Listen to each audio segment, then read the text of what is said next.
if we get hyperinflation in the US, do silver stockers believe that the grocery store clerk will accept? Well, listen, if it gets to a point where you're trading silver coins back and forth, there's not going to be a grocery store. There might be a farmer's market type thing, but there ain't going to be a Whole Foods. There's not going to be a Ralph's or a Safeway.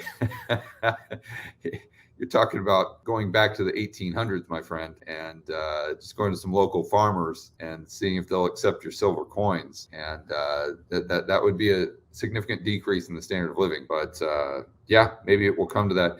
I don't know that I would be too concerned about hyperinflation in the United States. You know, I don't know that you can find an example of a global reserve currency that's hyperinflated. I was just listening to Dalio's book, where he goes over kind of the timeline there. And you go from the Dutch guilder, I believe, according to what Dalio was saying, was the first technical global reserve currency. And then we went from the Dutch guilder to the British pound, and then from the British pound to the dollar. But you know, the Dutch guilder didn't hyperinflate away, nor did the British pound. So the probability that the United States dollar hyperinflates away is very low. Doesn't mean that we can't get 20-30% inflation. And trust me, that level of inflation would almost be Mad Max in and of itself. So we don't have to have Weimar Germany or Venezuela to have the same economic impact, or a similar, I shouldn't say,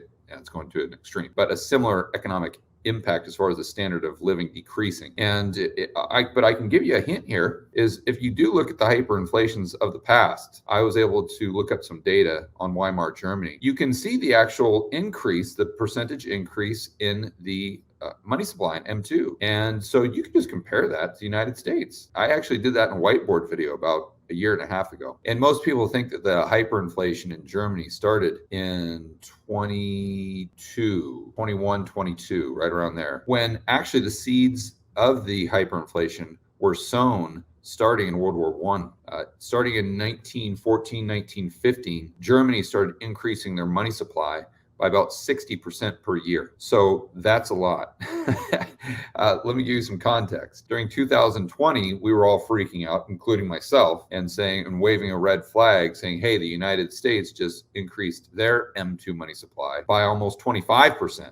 Might have been a little over 25% actually. And that's a big deal. But again, Germany was doing it year over year over year over year at 60%, 60, every single year on average, compounded. And they didn't have hyperinflation for 7 years. And I would add, during 21, or just, it's either 21, 22, right around in there, but about 9 months prior to the hyperinflation really taking off and just going parabolic, their currency actually appreciated in value relative to gold. Isn't that crazy? Their currency, 9 months before it turned to toilet paper, it actually appreciated against gold and, I believe, the United States dollar, because the dollar was pegged to gold. So it's just, when I saw that on the chart, I thought, wow, that was fascinating. Just think how many people back then, and how many Keynesian economists, I know that wasn't a thing back, but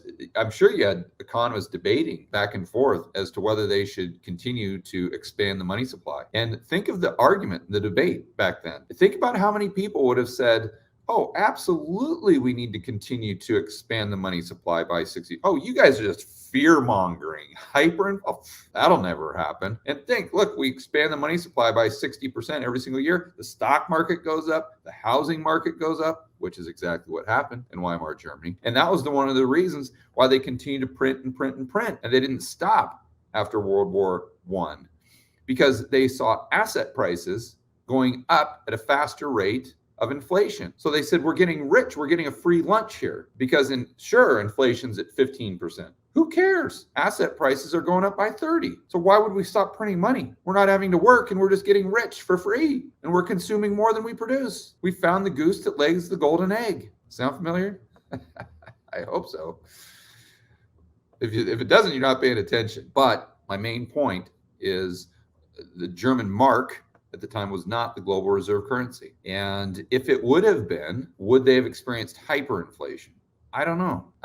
They would have experienced significant domestic inflation? Absolutely, because they're increasing their money supply by 60%. But would they have done the higher? I don't know. It's interesting when you consider those different variables, isn't it? But I guess the main takeaway there is one, global reserve currency. Two, if you're worried about hyperinflation, you can actually quantify it using history and what has happened in the past. And once the United States starts, let's say, doubling the M2 money supply annually, then I think we could really start having that conversation about the probabilities of hyperinflation. But until they get to that point, especially with the reserve currency, I don't think it's, I wouldn't put it high on my list of priorities as far as allocating much mental bandwidth to trying to figure it out.